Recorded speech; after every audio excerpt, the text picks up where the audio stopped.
Ngobrol-ngobrol santai bersama Kak Ines seputar keadilan bagi kaum miskin yang diremehkan. Halo teman-teman, selamat sore. Selamat sore juga Ines. Halo Bram, selamat sore. Ya, kita perkenalan dulu kali ya.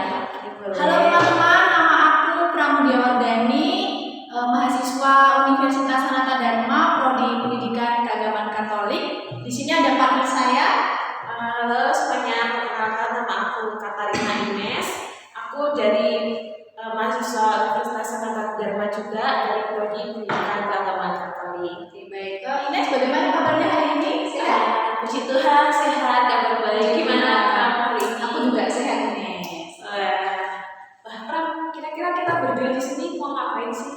Oh ya, gini Nes. Jadi kita di sini mau saling berbagi, saling sharing pengalaman, dan kita juga di sini belajar bersama tentang keadilan bagi kaum miskin yang diremehkan. Nah, pasti dalam di dalam sekitar kita kan pasti banyak kan ditemukan kasus tersebut. Nah, Ines merasa nggak sih akhir-akhir ini bahwa keadilan itu hanya untuk orang-orang tertentu? Iya Pram, aku merasa banget bahwa keadilan saat ini tuh hanya untuk orang-orang tertentu aja. Buat kalangan bawah itu sering banget dihiraukan, mereka tuh sering banget gak didengerin. Bahkan keadilan bagi kaum miskin itu sering banget diremehkan. Kira-kira kenapa ya Pram? Nah, ini Ines yang perlu kita kulik. Jadi bukan hanya orang miskin saja yang mendapatkan dampaknya, tetapi juga kalangan menengah ke bawah pun ikut merasakannya. Oh iya Ines, tahu nggak sih kasus ketidakadilan di sekitar kita tentang keadilan bagi kaum miskin yang diremehkan? Ketidakadilan bagi kaum miskin ya. Ya. Aku pernah baca berita juga itu tentang rumah-rumah kaum miskin yang digusur untuk pembangunan hotel, infrastruktur negara kayak gitu-gitu. Jadi mereka akhirnya nggak bisa punya tempat tinggal. Itu sih yang aku pernah dengar. Itu kasusnya udah lama kan? Ya, setahu Ines belum lama juga, tapi beberapa kasus sih kayak gitu ada. Wah, Ines keren ya bisa tahu seputar kasus keadilan tersebut. Iya dong. Oh iya, kalau penyelesaiannya sendiri, apakah sudah terselesaikan kasus tersebut? Kan tentunya ada banyak kasus yang nggak cuma 1-2 kasus yang ada gitu, dan di situ tuh ada beberapa kasus yang sudah selesai, tapi ada juga beberapa yang sampai saat itu belum terselesaikan kasusnya. Jadi kayak sayang banget nggak sih ya kasusnya belum terselesaikan itu. Ya benar, untuk kasus yang sudah terselesaikan ya sangat bagus dan bikin lega ya kan. Tapi ya yang belum terselesaikan ya pasti sayang banget lah ya.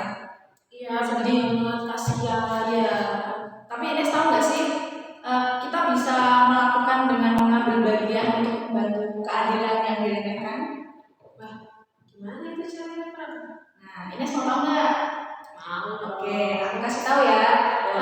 Jadi kita bisa ikut serta dalam membantu nih. Misal kita bisa membuat konten-konten di media sosial, ya kontennya yang mengenai misal tema hari ini keadilan bagi kaum miskin yang tergusur gitu kan. Tadi kasusnya kan tergusur.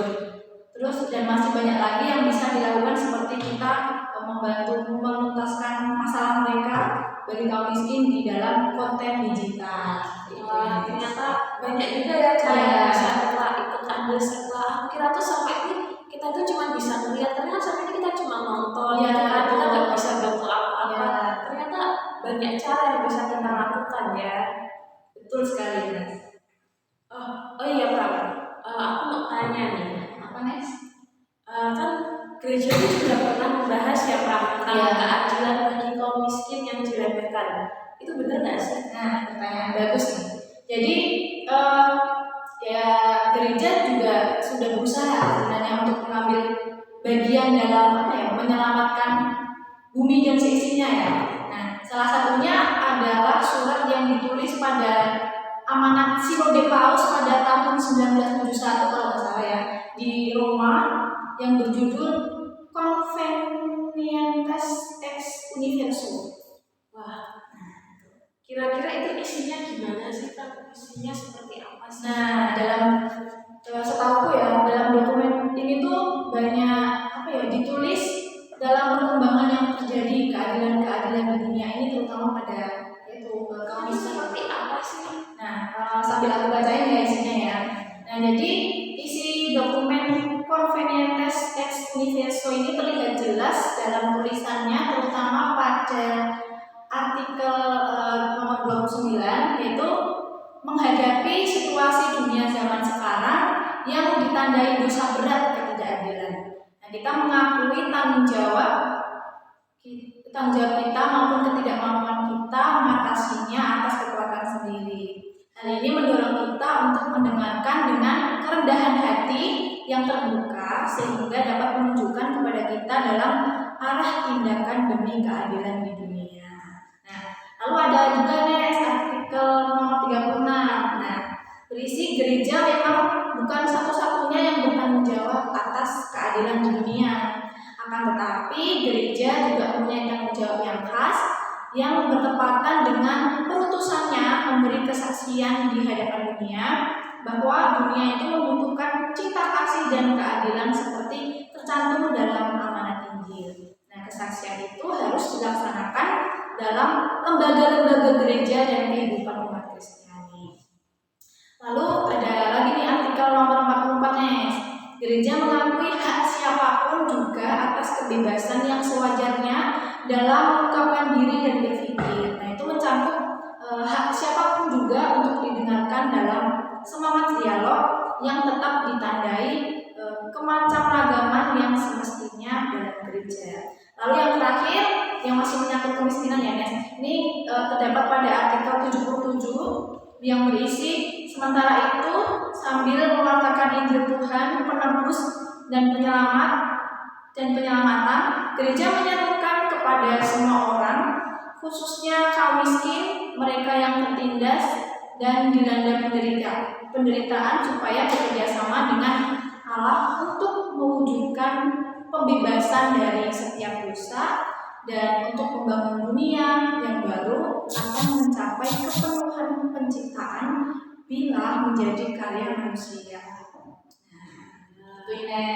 Isinya sangat menarik ya Prof. Ya, banyak ditulis juga dalam perkembangan yang terjadi tentang keadilan-keadilan di dunia ini, terutama pada kaum miskin. Itu penjelasannya juga mengenai keadilan pada yang memperjuangkan kemiskinan itu harus dipenuhi. Hubungan keadilan bagi seluruh dunia itu juga mengajak kita untuk mengambil jalan iman dan melalui tindakan kita gitu ya. Wah, semoga kita semua itu juga bisa menunjukkan keadilan bagi kaum miskin yang diremehkan ya Prof. Jadi gimana perasaannya guys? Semakin tersentuh? Iya, semakin tersentuh, semakin diteguhkan gitu ya. Kita diajak untuk terlibat juga. Betul sekali. Wah, terima kasih banyak ya Prof. Sama-sama ini Kebersamaan kita hari ini. Kita tadi sudah bersama-sama bahas tentang keadilan bagi kaum miskin yang diremehkan. Bahkan Prof juga sudah memberikan beberapa hal yang dapat kita lakukan sebagai penghuni, sebagai masyarakat ya, terutama di negara kita ini ya. Kita diajak untuk peduli dengan sesama di sekitar dari hal yang kecil. Terima kasih ya Prof. Ya, sama-sama Ines. Semoga tayangan ini dapat menginspirasi bagi kita semua dan tentunya menggerakkan hati kita untuk untuk memperjuangkan keadilan bagi kaum miskin yang tersingkir, yang tergusur tadi, yang diremehkan, ya walaupun kecil tapi dapat memberikan dampak yang besar bagi kita semua. Akhir kata kita mengucapkan terima kasih dan sampai jumpa. Terima kasih ya Ines. Terima kasih yang sudah menonton. Semoga tayangan ini memberikan dampak positif bagi kita semuanya. Sampai jumpa.